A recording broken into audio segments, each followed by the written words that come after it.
Excuse me? I am sorry sir, এখনো club open হতে বেশ কিছুটা সময় বাকি আছে। Sorry sir. আমরা একটা কেসের ব্যাপারে এখানে এসেছি। আমরা সিআইডি থেকে। সিআইডি? হ্যাঁ বলুন স্যার, আমি কি করতে পারি আপনার জন্য? স্টাফেদের সঙ্গে কিছু কথা আছে। স্টাফেরা এখানে আছে? এখন সবাই তো এখানে নেই, কিছু লোক আছে যারা লকার রুমে ইউনিফর্ম চেঞ্জ করছে। আপনাদের একজন বারটেন্ডার দিনেশ, সে কোথায়? ম্যাম, কাল থেকে ও কাজে আসেনি, জানি না না বলে কোথায় গেছে। আচ্ছা স্যার, ব্যাপারটা কি? ও কিছু ঘটিয়েছে নাকি? করেছে কি করেনি সেটা পরে আপনি জানতে পারবেন। আপাতত আপনি ওর অ্যাড্রেস দিন আমাদের। স্যার, ও এখানে যে অ্যাড্রেস দিয়েছিল সেটা ভুল অ্যাড্রেস। অ্যাকচুয়ালি ও যখন উধাও হয়ে গিয়েছিল, এখানে অ্যাড্রেস বুক থেকে ওর সব ডিটেলস বার করেছিলাম আমি, কিন্তু তারপর দেখলাম যে অ্যাড্রেসটা ভুল। আপনি চাইলে আমি আপনাকে অ্যাড্রেসটা দিতে পারি, কিন্তু আমার মনে হয় না আপনি ওকে ওখানে খুঁজে পাবেন। আপনি যখন কাউকে কাজে রাখেন তখন তাদের ডিটেলস নিয়ে রাখেন না? আপনি কি জানেন আপনার এই বারকে সামনে রেখে ও লোককে ঠকাতো? হোয়াট? আর আমরা এখন ওকে একটা খুনের ব্যাপারে খুঁজছি। Murder? I am sorry ma'am, আমি সত্যি জানতাম না। সেই জন্যই আগে থেকে ভালো করে খোঁজ নিতে হয়। রুলসগুলো আপনার ভালো করে ফলো করা উচিত ছিল। আগে থেকে এগুলো করলে আজকে এরকম প্রবলেম হতো না। I am sorry sir. আচ্ছা, এই দিনের সম্পর্কে আর কি বলতে পারো? কিছু জানো ওর সম্পর্কে? না স্যার, তেমন বিশেষ কিছু নয়, কারণ ও খুব কম কথা বলতো, বেশিরভাগ চুপ করেই থাকতো। সেই জন্য ওর বন্ধু কম ছিল, শুধু এক মেয়ে ছাড়া, মানসী। ও এখানে ওয়েট্রেসের কাজ করে। ওদের মধ্যে ভালো ভাব ছিল, যদিও ওরা দুজনে কোনোদিন এটা প্রকাশ করেনি, কিন্তু আমার মনে হয় যে ওদের মধ্যে প্রেমের সম্পর্ক ছিল। তো আপনি মানসীকে জিজ্ঞেস করেননি কি ছিল ওদের মধ্যে? জিজ্ঞেস করেছিলাম ওকে, কিন্তু ও নিজেও জানে না। কোনো ব্যাপার না, মানুষকে একবার ডাকুন তো। ঠিক আছে স্যার। স্যার, মানসী। মানসী, দিনেশ তোমার বন্ধু ছিল? ছিল মানে? ও ঠিক আছে তো? দেখো, একটা খুন হয়েছে, আমরা সন্দেহ করছি দিনেশ ওটাতে ইনভলভ আছে। আমরা ওকে খুঁজছি। তুমি জানো কোথায় আছে ও? আমি নিজেই অনেক টেনশনে আছি, ওর ফোনও লাগছে না। আর ও এখানে যে অ্যাড্রেসটা দিয়েছিল সেটাও নকল। আর আপনারা বলছেন যে ও কোনো মার্ডারের সাথে যুক্ত? আচ্ছা, আপনি তো ওকে খুব ভালো করেই জানতেন না? হ্যাঁ স্যার, আমরা একে অপরকে ভালোবাসতাম, আর আমরা বিয়েও করতে চলেছিলাম। সেই জন্য ও কিছু টাকা জোগাড় করতে চাইছিল। আচ্ছা, ও এই টাকাটা ক্লাবের চাকরি থেকে জমাচ্ছিল নাকি অন্য কোনো সাইড বিজনেস ছিল ওর? চাকরি ছাড়া ও শেয়ার বিজনেসে ওর টাকা লাগিয়েছিল। আর আমাকে বলতো যে ও অনেক টাকা রোজগার করছে, আমাকে দামি দামি গিফট দিত আর দামি দামি রেস্টুরেন্টও নিয়ে যেত। তো ও তোমায় ওর ঠকানোর বিজনেসের ব্যাপারে কিছুই বলেনি? ওর কোনো ছবি আছে তোমার কাছে? হ্যাঁ আছে।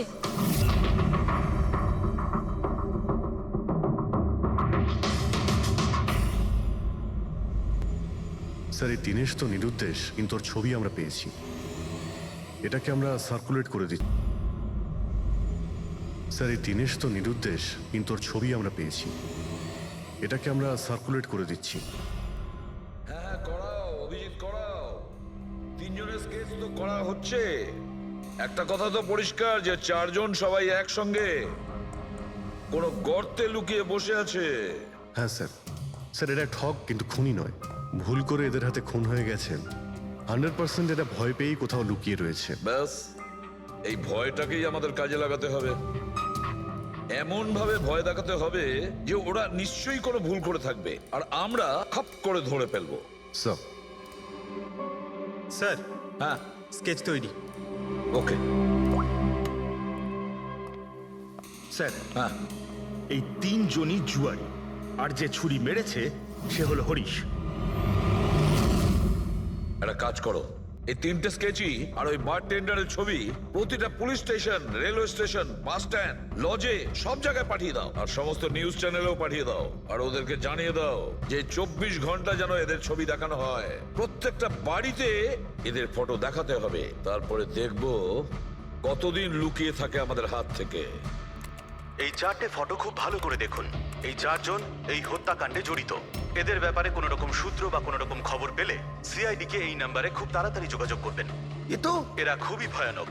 এরা সবাই ইন্ডাস্ট্রিয়ালিস্ট হেমন্ত কুমারের ফার্ম হাউসে নিজেরই এক বন্ধুকে খুন করে পালিয়ে গেছে। পুলিশরা অনেকক্ষণ ইনভেস্টিগেশন করার পরেও সেখান থেকে কোনো কিছুই খুঁজে পাওয়া যায়নি। সিআইডি এদের সবাইকে খুঁজছে। এই হলো এদের ফটো।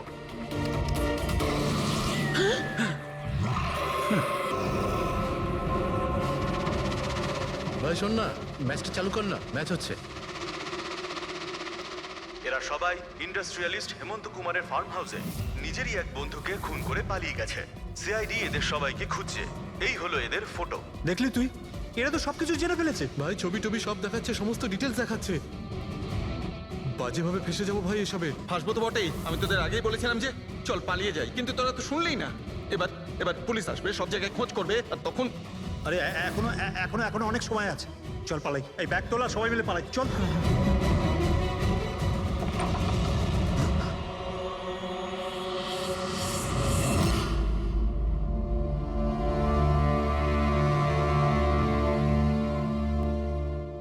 স্যার, সিট তো আমার খুব ভালো বন্ধু ছিল, আমার পার্টনার ছিল, সব কিছু ঠিকঠাক চলছিল। এতদিন ধরে কোনো গোলমাল হয়নি।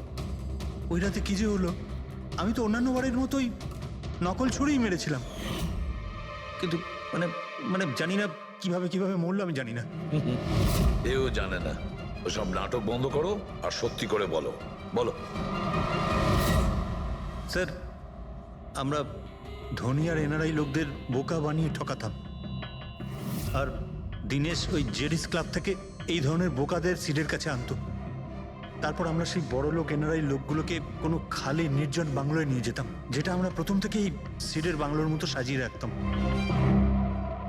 হ্যাঁ স্যার, আমার একটা বিজনেসও আছে স্যার, রিয়েল এস্টেটের বিজনেস। তাই স্যার এই কাজের জন্য এরকমই খালি শুনশান বাংলোর খোঁজ করতাম আমি স্যার, আর তারপর অ্যাভেলেবেল করাতাম এই কাজের জন্য স্যার। স্যার প্রথমে আমরা মুরগিকে জিততে দিই, আর তারপর যখন সে ভরসা পেয়ে যায় তখন সিট জেতা শুরু করে দেয়। এই সব কিছুর প্ল্যান থাকতো স্যার, সিট জিততেই থাকতো, আর আমি আর ওরা আমার মধ্যে ঝগড়া শুরু হতো, আর আমি রেগে গিয়ে ওকে খুন করে দিতাম, মানে মিথ্যে করেই। এসব দেখে ধনী এনআরআই লোক ঘাবড়ে যেত আর ওদের টাকা পয়সা ফেলে পালিয়ে যেত। উঠে পর, নাটক শেষ, চলে গেছে ও।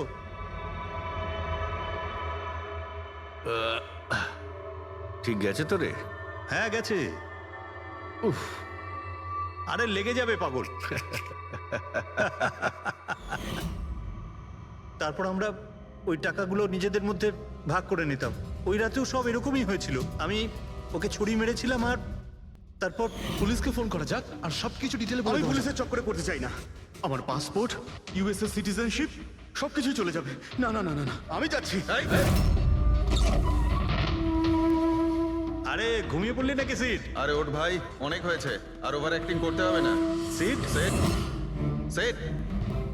আরে এই তো সত্যি মরে গেছে। আরে ছুরিটা সত্যি সত্যি লেগে গেল নাকি ওর? আরে কি বাজে কথা বলছিস কি তুই? আরে সিট ওঠ না। সিট ওঠ না। আরে ছুরিটা কি করে? তুই ছুরিটা ইউজ করার আগে চেক করিসনি নাকি? আরে প্রথমবার করছি নাকি? শুটিংয়ের ছুরি এটা, একটাই তো ছুরি আছে না, কিন্তু এই খুন কি করে হতে পারে? আমাদের পুলিশকে জানাতে হবে। পুলিশকে যদি জানাই তো আমরা সবাই ফেসে যাব। তাহলে কি করব?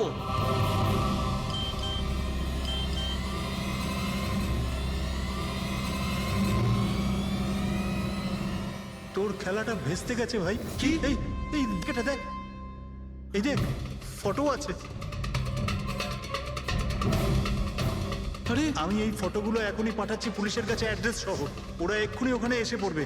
তোর খুব শখ হয়েছিল না খেলা? এবার দেখি পুলিশের সাথে কেমন লুকোচুরি খেলিস। তুমি বলছো যে তোমরা ওখানে টাকা ফেলে পালিয়ে গিয়েছিলে? হ্যাঁ স্যার, পুরো 90 লাখ টাকা ছিল স্যার। আমরা সব ফেলে পালিয়েছিলাম। কিন্তু আমরা তো ওখানে কোনো টাকা পাইনি। আমি কিছু জানি না ম্যাম, ওই টাকাটা কোথায় গেছে, ওই নকল ছুরিটাই বা আসল কি করে হয়ে গেল, সিডের খুন কি করে হয়ে গেল, আমি কিচ্ছু জানি না ম্যাম। কেউ তোমাদের জালে তোমাদেরই ফাঁসিয়ে দিয়েছে, বুঝেছো? দেখো, এমন কেউ আছে যে তোমাদের এই খেলার ব্যাপারে সব কিছুই জানতো। ওই ছুরিটা নিয়ে কোনো গন্ডগোল করেছিল, আর তাতেই সিট মারা যায়। আর ওই দিনেশ, ও কোথায়? সিড মারা যাওয়ার পর আমি দিনেশকে ফোন করেছিলাম। আমার কথা শুনে ও খুব ঘাবড়ে গেছিল, বললো কি যে ওই শহর ছেড়ে চলে যাবে। দিনেশ তো তখন থেকেই উধাও। তাহলে কি পুরো প্ল্যানটা আবার দিনেশ করেনি তো? ওখানে রণবীরকে পাঠায় আর হরিশের ছুরিটাই চেঞ্জ করে দেয়, আর তারপরে দিনেশ ব্যালকনিতে লুকিয়ে পড়ে। আর ওখান থেকে দিনেশ ফটো তুলেছে স্যার, আর হরিশকে পাঠিয়েছে, আর তারপর বলেছে যে পুলিশ আসছে, তাই এরা সব ভয় পালিয়ে গেছে। 90 লক্ষ টাকা ছেড়ে পালিয়ে গেছে। তার মানে দিনেশ আমাদের সাথে বেইমানি করেছে? বাহ, সবাইকে ঠকায় যে লোক, যখন তাদের সাথে এরকম হলো খারাপ লাগছে?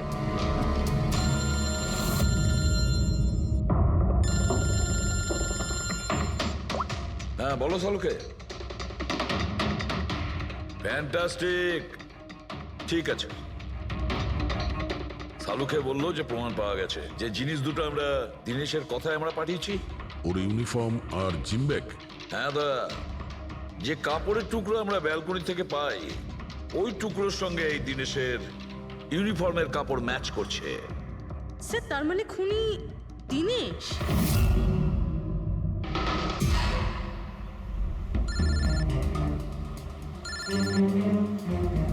এসিপি স্যার, হ্যালো,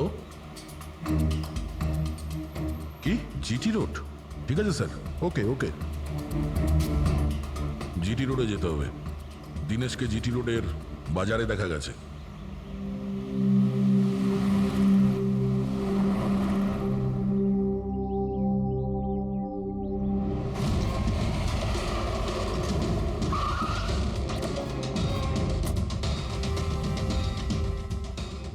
ভাই, এই লোকটাকে দেখেছো এখানে?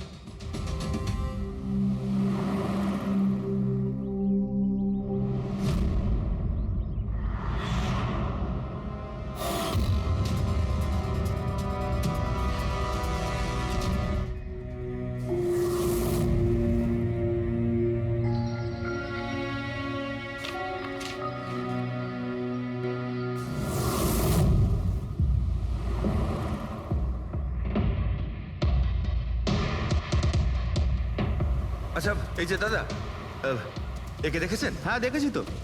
কোথায়? ওই তো ওখানে দাঁড়িয়ে রয়েছে। আগে? হ্যাঁ আগে। থ্যাঙ্কস থ্যাঙ্কস, চলো। মা, বাবা, আমায় ক্ষমা করে দিও। আমি তোমাকে অনেক কষ্ট দিয়েছি, তোমাদের মান সম্মান ডুবিয়ে দিয়েছি। কিন্তু একটা সত্যি কথা, আমি খুনি নই, আমি কাউকে খুন করিনি। আমি শুধু একটু টাকা ইনকাম করতে চেয়েছিলাম, কিন্তু আমি জানতাম আজ নয়তো কাল পুলিশ আমাকে ধরেই নেবে। এটা হওয়ারই ছিল।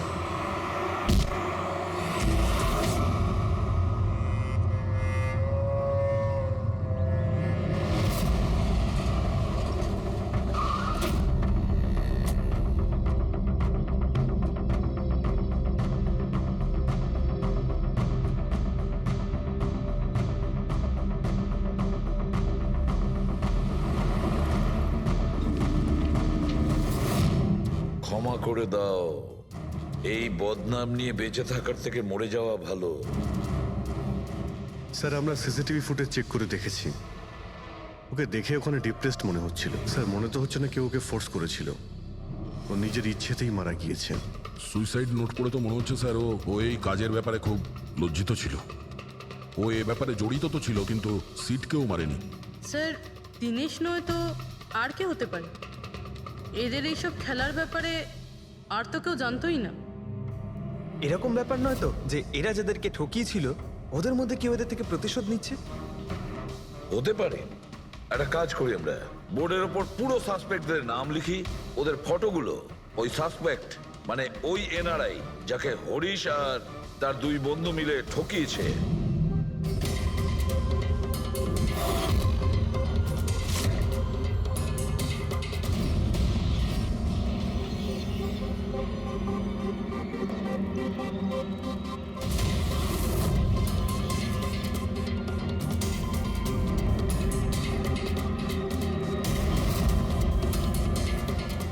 স্যার এই হলো সেই সমস্ত লোকগুলো যারা এই কেসের সঙ্গে জড়িত। অভিজিৎ খোঁজ নিতে হবে খুনের সময় এরা কোথায় ছিল। পুরো ইনফরমেশনটা আমরা এয়ারপোর্ট ইমিগ্রেশন থেকে পেয়ে যাব। স্যার, এই ফটোগ্রাফে যে 8 জন লোক আছে সেই সময় তারা ইন্ডিয়াতে ছিলই না। ইনফ্যাক্ট বেশিরভাগ লোকই এই ঘটনার পরে ইন্ডিয়াতে ফেরেইনি। শুধু এই 4 জন ছাড়া এই 3 জন সাক্ষী, বিক্রম, রণবীর, প্রীতম আর মিস্টার রানা। স্যার এক্ষুনি আমি মিস্টার রানার বাড়িতে ফোন করেছিলাম, ওনার ওয়াইফ ধরেছিলেন। বললেন যে 3 বছর আগে উনি মারা গেছেন, আর 3 বছর আগে এরা ওনাকে ঠকিয়েছিল।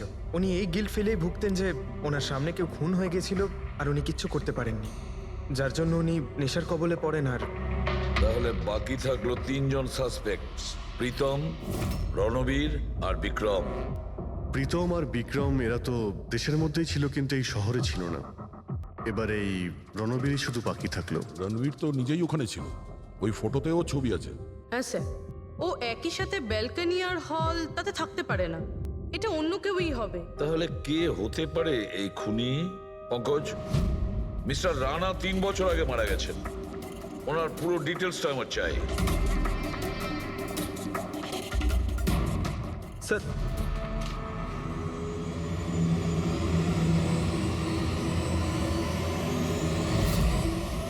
এটা কোনো একজন লোকের কাজ নয়, অন্য কেউ আছে যে ওর সঙ্গে কাজটা করেছে। আমার তো মনে হচ্ছে যে খুনি আমাদের চোখের সামনেই আছে, শুধু আমরাই ওকে দেখতে পাচ্ছি না। ইয়েস, খুনি তো আমাদের সামনেই ঘুরছে। কি কথা বলেছো ফ্রেডি, সুপার। আমি স্যার, হ্যাঁ তুমি, খুনি সত্যিই আমাদের চোখের সামনে ঘুরছে, কিন্তু আমরা ওকে দেখতে পাচ্ছি না। কিন্তু এখন আমি বুঝতে পেরে গেছি, হোটেলে যাই। হোটেল? হ্যাঁ হোটেল, থিওরি হিসেবে ওর হোটেলেই থাকার কথা। একবার যদি জানতে পারি যে খুনি ওই, তাহলে ওর সঙ্গী আর জুয়োর টাকা সব পেয়ে যাবো। তাহলে চলুন স্যার, তাড়াতাড়ি যাওয়া যাক আর ওকে ধরে ফেলি গিয়ে। ধরবে না ওকে, ওর ওপর নজর রাখতে হবে। আর হ্যাঁ, যদি বেশি চালাকি করে তাহলে ছাড়বো না ওকে।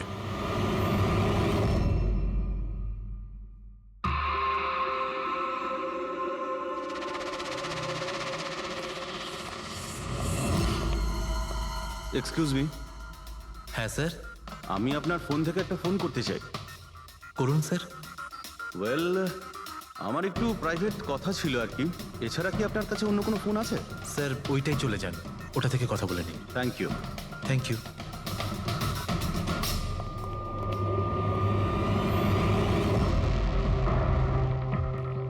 শোনো ভাই, হ্যাঁ স্যার। আমরা সিআইডি থেকে আসছি, আমরা এই লোকটাকে ফলো করছি।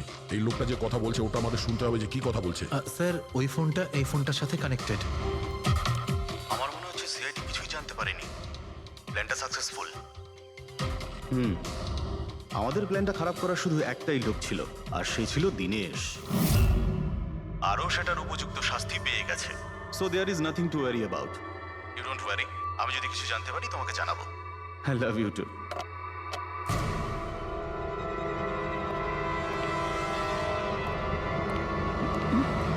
এই,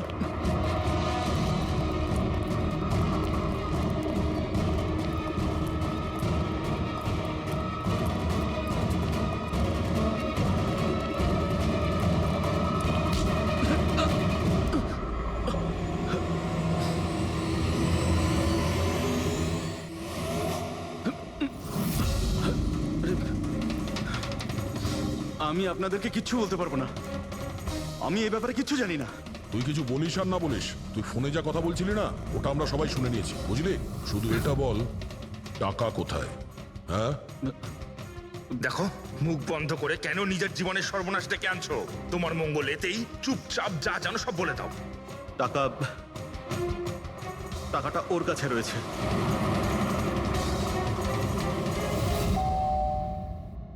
একটু দেখ তো মা, কে বেল বাজাচ্ছে। হ্যাঁ মা।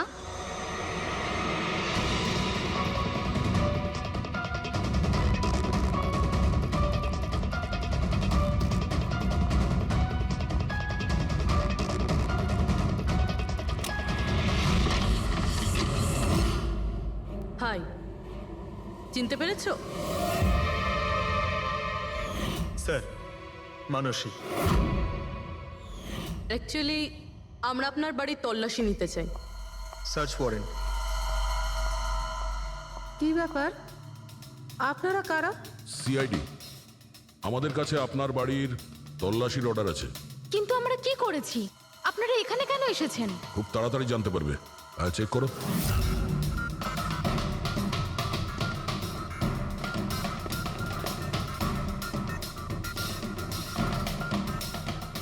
দয়া স্যার,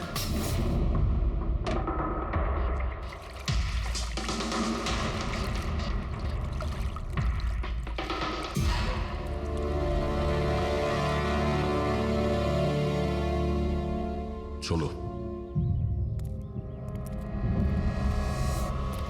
এই নোটগুলোতে রক্ত লেগে রয়েছে। ডিএনএ টেস্ট করলেই জানতে পেরে যাব যে এই রক্তটা সিডের, তাই না? এবার বলো, কিছু জিজ্ঞেস করবে?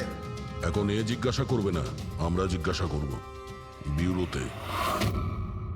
কিন্তু আপনারা আমাকে কেন সন্দেহ করলেন? শেষবার আমাদের মনে হয়েছিল যে দিনেশ খুনি, কিন্তু ও সুইসাইড করে প্রমাণ করে দিয়েছে যে ও খুনি নয়। মানুষ এটা কি চেনো? এটা তোমার ইউনিফর্মের কাপড়ের টুকরো। এটার কারণে আমরা তোমাকে সন্দেহ করছি, বুঝেছো? আর তারপর আমরা এইটা খোঁজ লাগালাম যে তুমি এরকম কাজ করলে কেন। আপনি জানতেন যে আমি এসব কেন করেছি? মিস্টার রানা, আপনার বাবা ছিল, রাইট? হ্যাঁ, উনি আমার বাবা ছিলেন, আর ওনার প্রাণ সিট আর ওনার সঙ্গীতের জন্য গেছে। উনি ওই ঘটনাটা কিছুতেই ভুলতে পারেননি। আর উনি একজন ডায়াবেটিসের রোগী ছিলেন। তারপরে উনি প্রচুর ড্রিঙ্ক করতে শুরু করে দিয়েছিলেন। উনি কি জানতেন এগুলো যা হচ্ছে সেগুলো সবই নাটক? না, উনি কিছুই জানতেন না।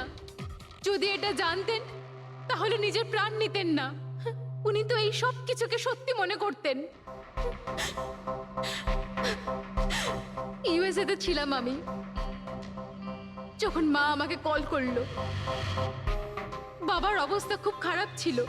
যখন আমি ইন্ডিয়া আসলাম তখন উনি আমাকে বললেন যে আমাকে ওনার কোনো অসম্পূর্ণ কাজ পূর্ণ করতে হবে আর ওনার অপরাধীদের শাস্তি দিতে হবে। তারপরে আমিও বাবাকে প্রমিস করেছিলাম যে আমি ওনার অসম্পূর্ণ কাজ শেষ করব।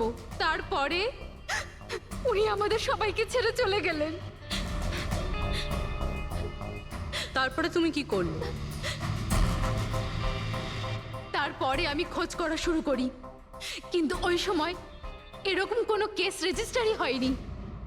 কিন্তু পরে আমার মনে পড়েছিল, বাবা বলেছিল যে এই জেডিস ক্লাবে দিনেশ ওনাকে সিডের সাথে দেখা করিয়েছিল। তো এইভাবে তোমার সঙ্গে দিনেশের দেখা হয়?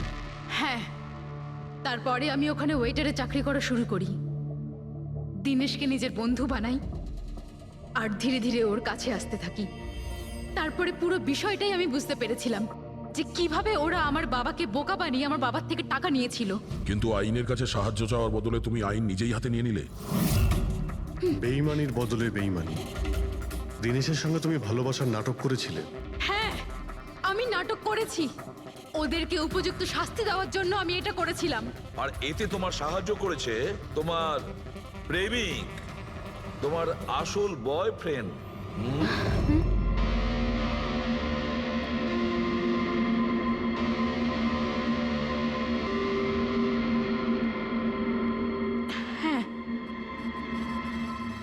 আমরা দুজনে মিলে প্ল্যান করেছিলাম। রণবীর ওই রাতে জেনে বুঝে বোকা হয়েছিল। আর ওই ছুরিটাকে খারাপ করেছিল। যদি এই পেঁচটাকে ঘুরিয়ে দেওয়া যায় তখন এই ফলাটা আটকে যায়। ওই ছুরিটাকে আমি খারাপ করেছিলাম, আর ব্যালকনি থেকে লুকিয়ে ফটো আমিই নিয়েছিলাম। তারপরে আমি ওই ফটো হরিশকে পাঠিয়েছিলাম আর ওদেরকে ওখান থেকে তাড়িয়ে দিলাম। আর আমি টাকাগুলো নিয়ে ওখান থেকে বেরিয়ে পড়লাম। আমি আমার বাবাকে দেওয়া প্রমিস পূরণ করেছি। ওই টাকাটা আমার বাবার ছিল। আমি ওনার প্রতি ন্যায় করেছি। ভুল। ওই ন্যায় বিচার করা তোমার কাজ নয়, সেটা করবে আদালত। তুমি আইন নিজের হাতে নিয়েছিলে আর একটা খুব মস্ত বড় অপরাধ করেছো। আইন তোমাকে কঠোর থেকে কঠোরতম শাস্তি দেবে। তোমাদের দুজনকে কঠোর শাস্তি দেবে।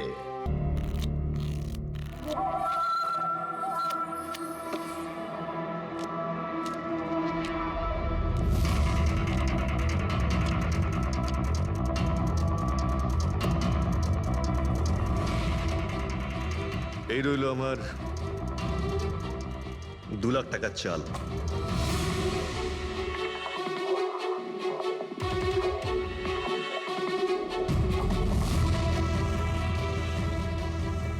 আমার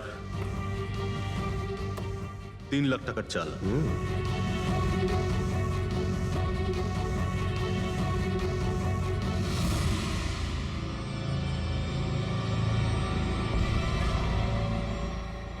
শো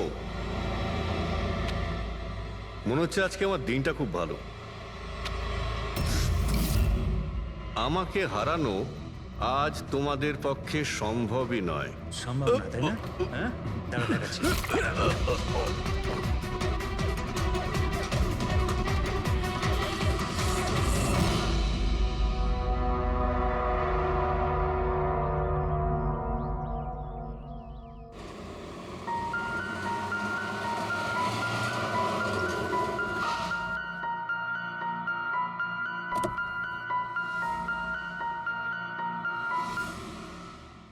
চলো বাচ্চারা,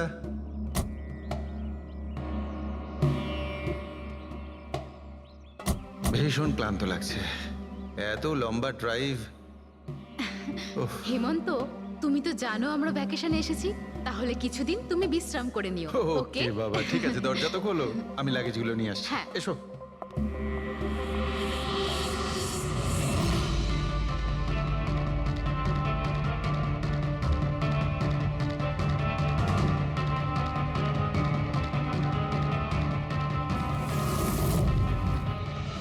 হেমন্ত, হেমন্ত তাড়াতাড়ি এদিকে এসো। এই এই দরজাটা। তুমি ওদের গাড়িতে বসাও, আমি দেখছি। হেমন্ত, সাবধানে প্লিজ। চলো চলো চলো।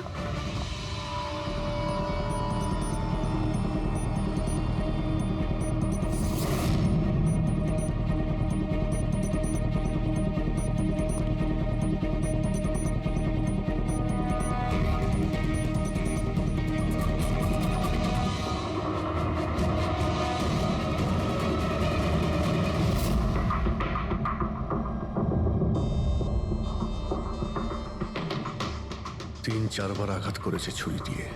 লাশ খুব একটা পুরনো নয়, মনে হচ্ছে কাল রাতে খুন হয়েছে এর। জুয়া খেলার সময় মারা গিয়েছে। এই 5টা গ্লাস পড়ে আছে এখানে, আর এই 5টা ভাগে তাস বাটা আছে। মনে হচ্ছে এছাড়া আরো 4 জন ছিল, ওদের মধ্যে কেউ একজন মেরেছে একে। বাইরে থেকেও কেউ আসতে পারে।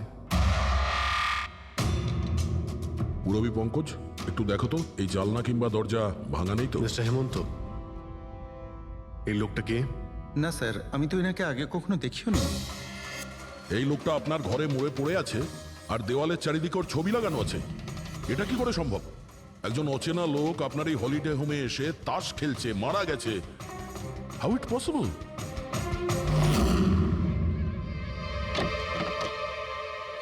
আচ্ছা, এখানে কোনো গার্ড নেই? ছিল স্যার, বহু বছর একজন গার্ড ছিল, কিন্তু ওই মাস চারেক আগে তার মৃত্যু হয়, ব্যাস তারপর থেকে আর কেউ নেই। আমি ভেবেছিলাম যে এবার একজন নতুন গার্ড রাখবো। আমায় বিশ্বাস করুন, আমি একদম সত্যি বলছি, আমি এই ভদ্রলোককে চিনিও না। উনি এখানে কি করছিলেন, ওনার ছবি এখানে কেন টাঙানো, আমি কিচ্ছু বুঝতে পারছি না।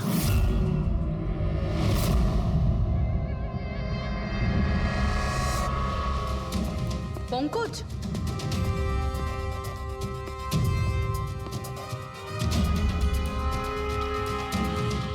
স্যার স্যার, জোর করে তো কেউ ভেতরে ঢোকেনি। হ্যাঁ, পিছনের দরজায় তালা নেই কোনো, আর তার ছিটকানিটা বাইরে থেকে খোলা যায়। ওখান থেকে এসছে ওরা। আর স্যার, এই লিভিং রুমের যে জানলাটা আছে এর বাইরে একটা কাটার ঝোপ আছে। ঝোপের মধ্যে এইটা পেলাম স্যার, কাপড়ের টুকরো।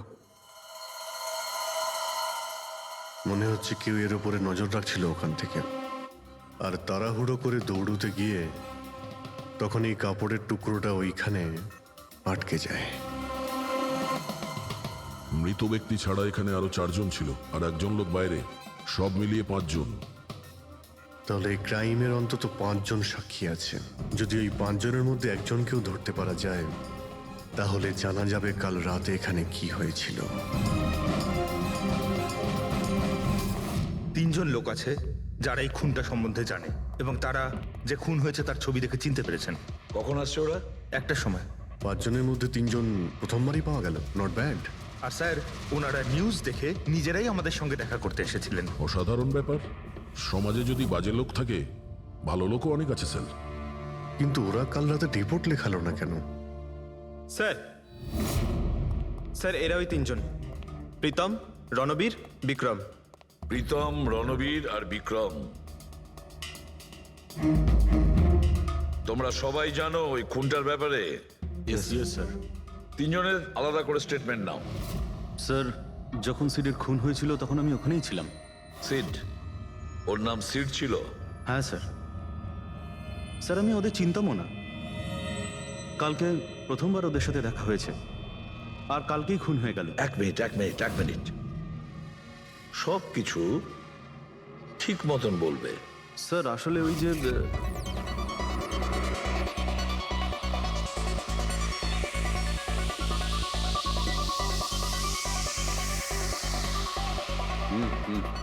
Sure sir. কি হয়েছে স্যার? আপনি বোর হচ্ছেন? ক্লাবে ভালো লাগছে না আপনার? ক্লাব? তুমি এটাকে ক্লাব বলছো? মনে হচ্ছে ক্লাব তুমি দেখোইনি। স্যার আপনি এখানে নতুন এসেছেন, এই শহরে প্রথমবার এসেছেন? হ্যাঁ, নিউ ইয়র্কে থাকি, একটা কাজের জন্য ইন্ডিয়াতে এসেছি। কাজ শেষ হয়ে গেছে আর শহরে বসে বোর হচ্ছি। আপনার বোর্ডন দূর করার একটা রাস্তা আছে আমার কাছে। রিয়েলি? কি? একটু এক্সপেন্সিভ। সেটা চিন্তা তোমায় করতে হবে না। কি রাস্তা আছে সেটা বলো। ভেবে দেখুন স্যার, লাখ টাকার ব্যাপার, আর রিস্কও আছে। জোকিং? রিস্ক নেওয়া আমার হবি, আর সেটা যদি হয় টাকার, সেটা আমার কাছে অনেক আছে। কাজটা বলো। সুপার দেন। তুমি কি ধরনের জোকিং এর কথা বলছো? এরকম কোনো ব্যাপার নেই স্যার, শুধু জুয়া খেলতে হবে। লাখ টাকা, জিতে গেলে মালামাল আর হেরে গেলে কঙ্কাল। আর এমনিতেও আপনার টাকার তো কোনো চাপ নেই। তাহলে চলুন আমার সাথে, কাম। যাচ্ছ কোথায়? এক ভদ্রলোকের বাড়ি। ভদ্রলোকের বাড়ি? কে ভাই? ওই যে দেখতে পাচ্ছেন, ব্ল্যাক জ্যাকেট, হোয়াইট শার্ট। তাহলে ওই বারটেন্ডার তোমাকে ওর বাড়িতে নিয়ে গিয়েছিল, তারপর তারপর কি হয়েছিল? না স্যার, ও সিডের বাড়ি নিয়ে যায়নি, ও সিডের সঙ্গে পরিচয় করায়, তারপর আমরা সিডের বাংলোতে যাই।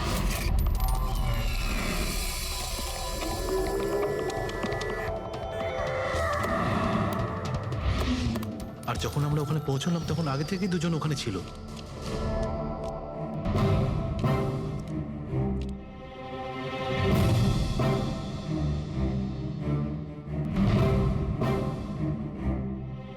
এই রইল আমার 2 লাখ টাকার চাল।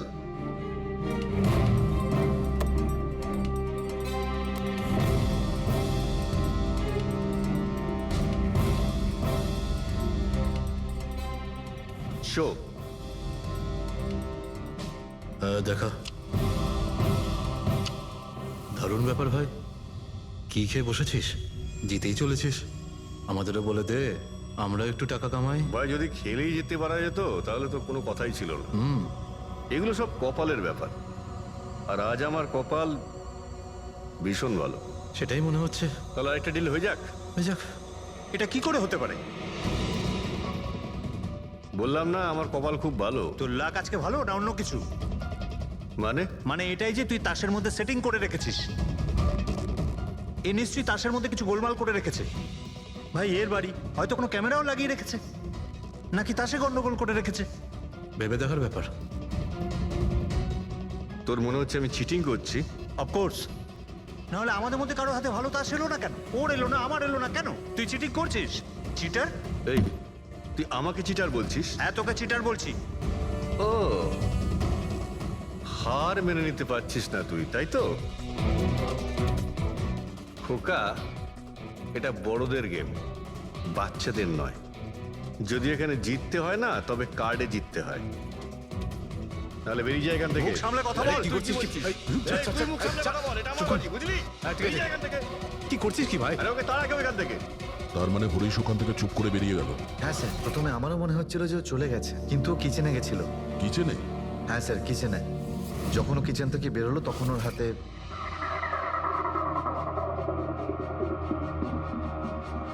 তুই আবার এসিস এখানে? তোকে বলেছি না এখানে আসবি না? বেরো এখান থেকে। কি হলো কি? এই, তুই আবার হাত দিচ্ছিস গায়ে? আরে ভাই, হ্যাঁ? আরে কি করলি কি তুই? আরে মেরে দিল ওকে। এটা এটা কি করলে? মেরে দিলে? আমি অ্যাম্বুলেন্সকে কল করছি, তোরা এখানে থাক। আরে মরে গেছো? পুলিশকে ফোন কর, না হলে আমরা সবাই ফেসে যাবো। পুলিশকে ফোন করলে আমরা বেঁচে যাব? জুয়া খেলছিলাম আমরা, বেআইনি এই জুয়া খেলা। হ্যাঁ জুয়া খেলেছি, কাউকে মারিনি তো দেখ, আমরা। বেশি চালাকি করিস না। পুলিশ যদি আসে না, আমি একা ফাঁসবো না, সবাই মিলে ফাঁসবো। সেভ একটা কাজ করতে পারি, তোরা এখান থেকে যা, আমি কাজটা খতম করে আসছি।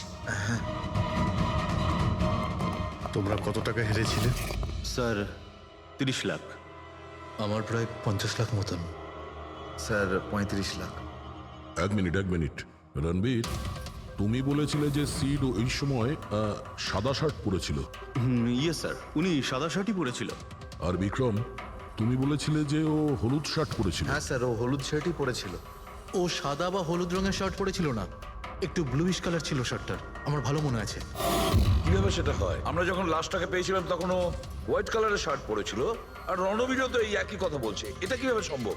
একই সময়ে আলাদা আলাদা ড্রেসে কিভাবে খুন হয়? স্যার যখন মার্ডার হলো তখন এটা কেউ ছিলই না ওখানে।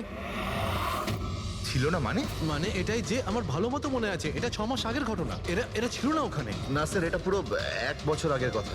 কি সব বলছে স্যার এরা? ফোন তো কাল রাতে হয়েছে, তাই না? এক্স্যাক্টলি, খুনটা গতকাল রাতেই হয়েছিল, আর সেই সময় উনি সাদা রঙের শার্টই পরেছিলেন। এক মিনিট, এসব তোমরা কি বলছো? কাল রাত, 6 মাস, 1 বছর আগে? হ্যাঁ স্যার। আই হোপ তোমরা একটা লোকের মার্ডারের কথা বলছো যা কাল রাতে হয়েছিল, তাই তো? আর তোমরা বলছো এই দুইজন ছিল না মার্ডারের সময়? স্যার এরা দুজন ওখানে ছিল না, আমি যে মার্ডারের কথা বলছি সেটা 6 মাস আগে হয়েছে। স্যার খুনটা কাল রাতেই হয়েছিল, আর সেই সময় যারা ছিল সেই দুজন অন্য কেউ ছিল, ওরা তখন ওখানে ছিল না। হ্যাঁ স্যার, ওরা ঠিক বলছে, আমিও চিনি না এদেরকে। তোমরা তিনজনের সিডের কথাই বলছো তো? আর মার্ডার হওয়ার আগে ও তোমাদের সঙ্গে চেরিস ক্লাবে দেখা করেছিল তো? আর তারপরে ও তোমাকে হেমন্ত বিলায় নিয়ে গেছে। না স্যার, ও আমাকে সংকল্প ম্যানশনে নিয়ে গেছিল, আর সেটা ওই কীর্তি হিলসে, হ্যাঁ কীর্তি হিলসে ছিল। না স্যার, ও আমাকে ইয়াশ হাউসে নিয়ে গেছিল, যেটা কার্টিস রোডে রয়েছে। একটাই লোক তিনবার 3 জায়গায় 3 রকম আলাদা আলাদা জামা কাপড় পরে কি করে মরতে পারে? হ্যাঁ সালুকে বলো। আচ্ছা ঠিক আছে, ওকে। অভিজিৎ, সালুকে কোনো সূত্র খুঁজে পেয়েছে, তোমরা যাও সালুকের সঙ্গে দেখা করো, আর ততক্ষণে আমি এদেরকে একটু জিজ্ঞাসাবাদ করি।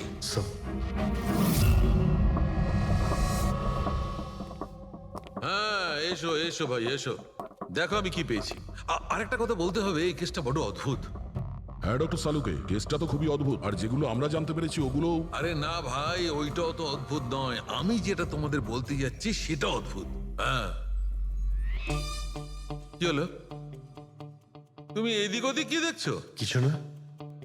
ঠিক তো? না, আমি আপনার কথাই শুনছি, কি বলছেন স্যার? ও আচ্ছা, হ্যাঁ তো আমি কি বলছি? ও হ্যাঁ, অদ্ভুত। দেখো, আমি এর রক্তের সঙ্গে সঙ্গে রক্তের মতো আর একটা জিনিস পেয়েছি। রক্তের মতো? স্যার আপনার সন্দেহ একদম ঠিক ছিল, এটা ডাই ছিল। আরে সারিকা, তুমি এসে গেছো? মানে আমি বলতে চাইছি, কি বলছো তুমি? লাল ডাই কি করে? আরে বাহ, কনসেন্ট্রেশন ফিরে পেয়েছো তুমি? আরে আমার কনসেন্ট্রেশন কোথায় গিয়েছিল? তোমরা সব সময় না আমার পিছনেই পড়ে থাকো। ও আচ্ছা। আমি সিডের বডি থেকে এই প্লাস্টিক ব্যাগটা পেয়েছি।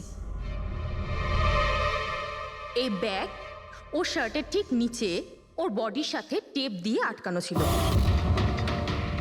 আর এই ব্যাগটাতেই একদম রক্তের মতো ডাই রাখা হয়েছিল। এটা তো ঠিক ওই রকমই যেটা ফিল্মের শুটিং এ ইউজ করা হয়। বা হয়তো নাটকে। নাটক? হ্যাঁ নাটকে। যতদূর আমরা জানতে পেরেছি তাতে এটা পরিষ্কার যে সিড একজন ঠক ছিল। সিডা তার সঙ্গীরা মিলে জুয়া আর মার্ডারের নাটক করে লোকেদের ঠকাতো। তার মানে এসবের মধ্যে ওই বারটেন্ডারও যুক্ত ছিল। ও জেনে বুঝে বড় লোকদের ফাঁসিয়ে এখানে এই কার্ড পাঠিতে পাঠাতো, আর তারপরে এই মার্ডারের নাটক। তো এই জন্য রণবীর, বিক্রম আর প্রীতম আলাদা আলাদা জায়গায় আলাদা আলাদা সময় এর মার্ডার দেখেছে। আর ওরা এসব অনেক আগে থেকেই করছে, কিন্তু কাল রাত ওদের নাটক বাস্তবে পরিণত হয়। প্রতিবারই একটা নতুন বাংলো, নতুন লোক ঠকানোর জন্য। আর বাকি সব সেম, একই খেলা, একই ঝগড়া, আর সেই একই সিটের মার্ডারের নাটক। লোকেদের কাছ থেকে টাকা নিয়ে পুলিশ কেসে নামে লোকেদের ভয় দেখিয়ে বের করে দেওয়া, সব কিছু সেম টু সেম। প্ল্যান তো খুব ভালো ছিল, কিন্তু কালকে হঠাৎ মার্ডার কি করে হয়ে গেল? কারণ কালকে রাতে একটা গন্ডগোল হয়েছে। মানে 1 মিনিট।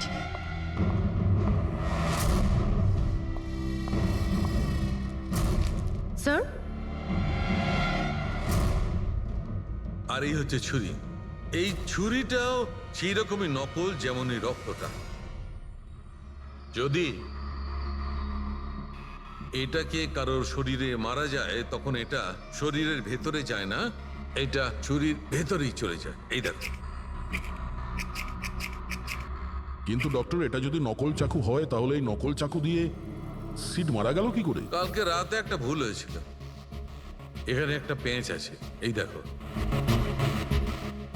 যদি এই পেঁচটাকে ঘুরিয়ে দেওয়া যায় তখন এই ফলাটা আটকে যায়, ভেতরে ঢুকতে পারে না। তারপর এই ছুরিটা দিয়ে কেউ যদি আঘাত করে শরীরের ভেতরে ঢুকে যায়।